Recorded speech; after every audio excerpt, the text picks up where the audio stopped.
Bienvenue dans cette troisième partie de présentation de notre plateforme web dénommée MyShop. Alors, dans la première partie, nous avons vu comment créer le compte, comment créer les produits, les services et les catégories. Dans la deuxième partie, nous avons vu la gestion du stock, comment définir les quantités de chaque produit que nous avons en magasin, comment faire le transfert, comment faire l'inventaire, comment corriger le stock à la fin du mois après l'inventaire. Alors, dans cette troisième partie, nous allons voir la gestion de la caisse. Nous allons procéder à la vente ou à la facturation de ces produits ou services. Alors, pour pouvoir le faire, nous venons dans la gestion de la caisse. Nous avons les clients, les proforma, la facturation, les règlements, ainsi de suite. Alors, les clients, c'est le formulaire qui va nous permettre de créer la liste de tous nos clients. Nous avons deux types de clients, les clients ordinaires et les grossistes. Parce que vous avez vu que dans la définition des prix des produits, nous avons un prix grossiste et puis un prix ordinaire. Merci, je préfère ouvrir ça.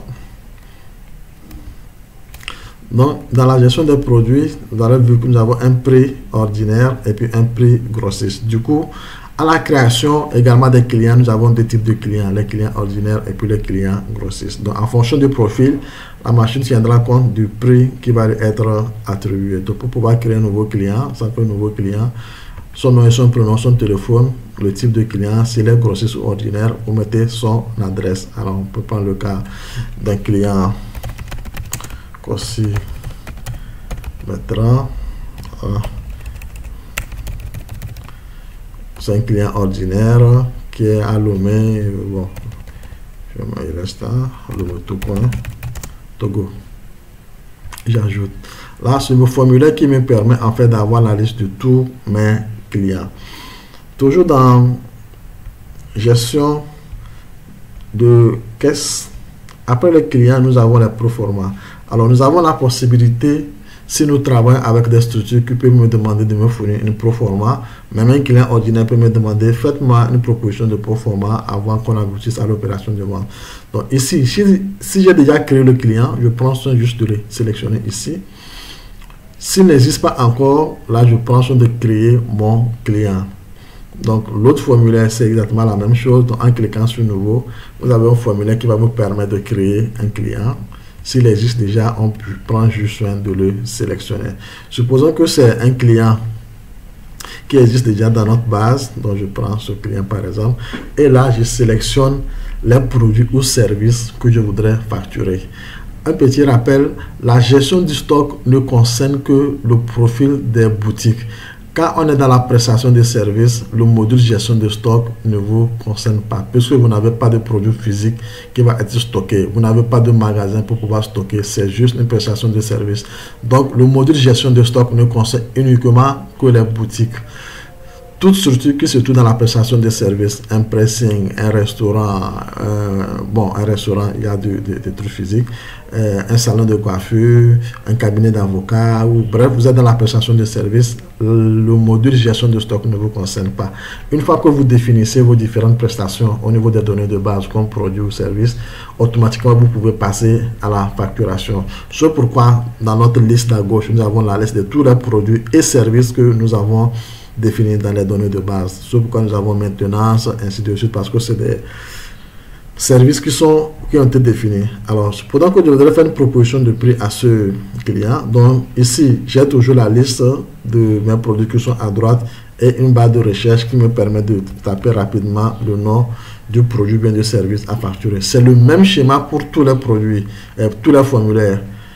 Un formulaire, une liste à droite pour la liste des produits et un menu à gauche qui va afficher le récap de ce que nous sommes en train de faire comme opération. Donc, supposons qu'il veut me demander le prix d'un Smart TV, donc je clique sur le produit, je mets la quantité. Supposons qu'il voudra acheter 5, donc je saisis 5 et je tape sur Entrée.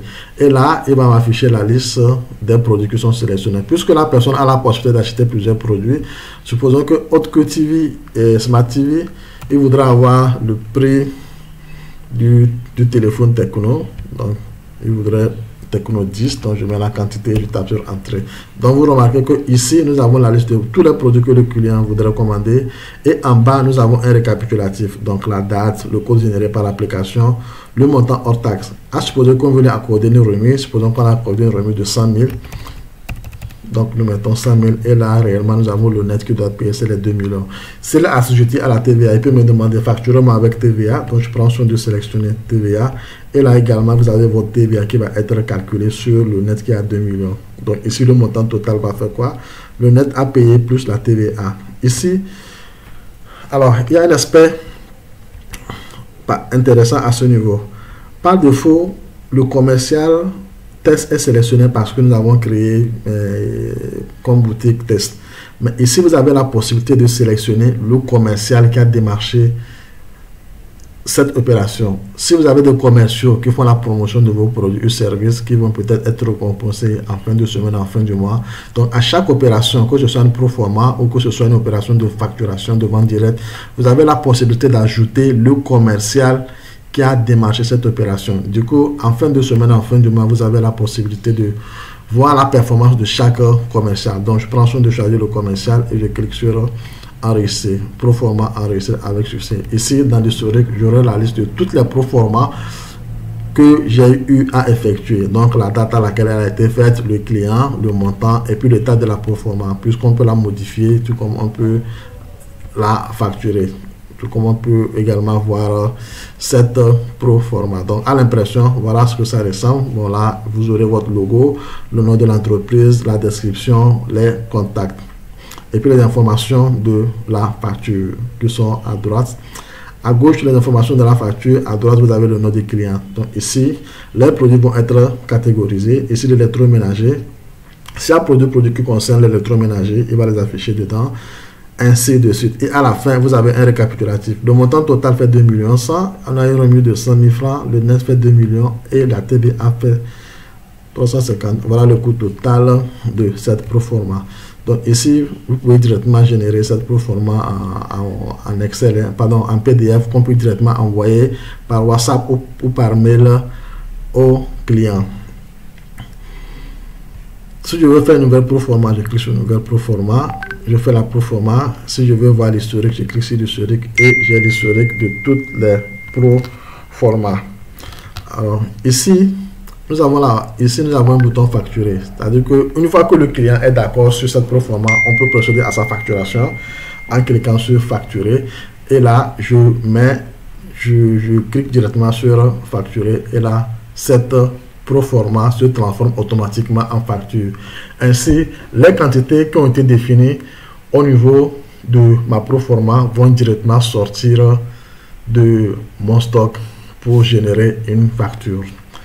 Toujours dans la gestion du stock, après les proformas, nous avons la facturation. Tous les clients ne vont pas demander de proforma. Il y aura des clients qui vont directement passer à la boutique ou bien vont directement passer au cabinet pour l'achat de produits ou bien la facturation de leurs services. Donc ici, c'est le même process au niveau de la facturation, plutôt au niveau de la proforma.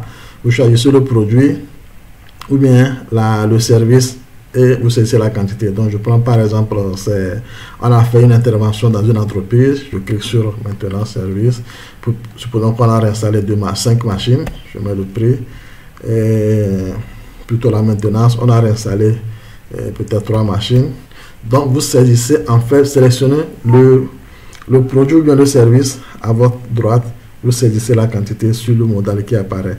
C'est le même schéma qu'on a à la facture, à la proforma, la date, le montant TTC, le code, c'est une remise qui a été accordée, est-ce qu'on applique la TVA ou non, ainsi de suite. Et vous avez toujours la possibilité d'associer le commercial qui a démarché cette opération.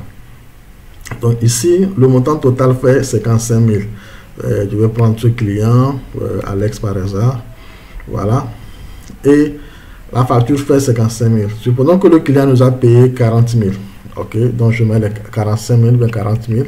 Je mets réellement le montant que nous avons reçu. Du coup, il reste un reliquat de 15 000 francs et j'enregistre. Nous avons une facture qui fait le récap de l'opération. Voilà le total. Il n'y a pas eu de remise, il n'y a pas eu de TVA. Sur les 55 000 à payer 40 000, il reste 15 000 francs à payer. Donc, c'est dire que ce client nous doit encore 15 000. Nous prenons un autre client qui vient, peut-être il a acheté 2 chargeurs. Je valide, je mets son nom. S'il n'existe pas encore, je fais nouveau. Et que c'est un certain client.